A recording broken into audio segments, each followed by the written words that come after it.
গরমকাল এসে গেছে, তবুও অনেকের ঠোঁট ফাটছে বা ঠোঁটের চামড়া উঠে যাচ্ছে, আবার অনেকের কিন্তু আমার মতো জ্বর-ঠোসাও দেখা যায়।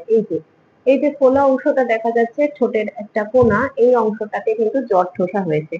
এবার অনেকের মনে হবে যে গরমকালে এগুলো হওয়ার কারণ কি? এগুলো তো বর্ষাকালে হয় বা শীতকালে হয়। আসলে এই প্রসঙ্গে যে কথাটা মনে রাখতে হবে সেটা হচ্ছে ঠোঁট ফেটে যাওয়া বা ঠোঁটের চামড়া উঠে যাওয়া অথবা জ্বর-ঠোসা হওয়ার কারণ কিন্তু যেকোনো সময়ই হতে পারে, সেটা শীত, গ্রীষ্ম, বর্ষা বলে কোনো নির্দিষ্ট ঋতু নেই। বর্তমানে আমরা দেখছি যে আবহাওয়ায় একটা বিরাট পরিবর্তন হচ্ছে, তবে ঠোঁট ফেটে যাওয়া বা ঠোঁটের চামড়া উঠে যাওয়াটা আমাদের খুব একটা সমস্যা কয়েক বছর আগেও দেখা যায়নি। সাধারণত শীতকালে এই সমস্যাটা হতো, কিন্তু বর্তমানে গরমকালেও হচ্ছে। তার কারণ গরমকালে জলীয় বাষ্প একদম শূন্য হয়ে যাচ্ছে বাতাসে, মোটামুটি ভাবে গরম বাতাস বইতে থাকছে, এবং গ্রীষ্মকাল যেহেতু দীর্ঘ সময় ধরে থাকে বছরের, তাই জন্য আমাদের এই সময় শুষ্ক ভাব বা ড্রাইনেস দেখা দেয়।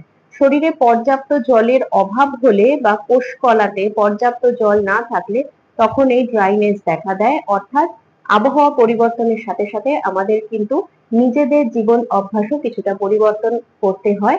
যাদের এরকম ঠোঁট ফেটে যাওয়া বা ঠোঁটের ছাল উঠে যাওয়া বা চামড়া ফেটে যাওয়া গরমকালেও হচ্ছে, তাদের ক্ষেত্রে অবশ্যই লিকুইড ডায়েট বেশি করা উচিত। অর্থাৎ প্রতিদিনের খাদ্যের মধ্যে লেবু বা ফল জাতীয় জিনিস, যাতে জলীয় ভাব বেশি আছে, ডাল খাওয়া উচিত এবং জল অবশ্যই বেশি খেতে হবে। আর যাদের দেখা যাচ্ছে এরকম জ্বর-ঠোসা জাতীয় হয়েছে, এই যে ঠোঁটের ওপরে জ্বর-ঠোসা বা অনেকের এই ঠোঁটের কিনারাগুলোতেও হয়ে থাকে এই সমস্ত জায়গাগুলোতে, তাদের ক্ষেত্রে কিন্তু জ্বর-ঠোসা হওয়ার কারণটা বলি, এটা গরম বা শীত বলে নয়।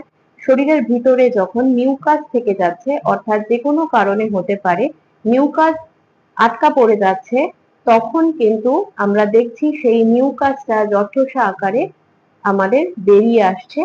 অর্থাৎ এটা আমরা বলতে পারি একরকম ভাবে শরীরে ইমিউনিটির ঘাটতি। তাই ভালো করে ফল খাওয়া-দাওয়া করুন, গরমে নিজের যত্ন রাখুন এবং নিজের ইমিউনিটি বুস্ট আপ করবার জন্য সকল জিনিস মেনে চলুন। কিন্তু যদি এই সমস্যা বাড়তে থাকে তাহলে অবশ্যই ঘরোয়া ট্রিটমেন্টের পাশাপাশি একজন ডাক্তারের পরামর্শ গ্রহণ করতে হবে। দেখা হচ্ছে পরের ভিডিওতে।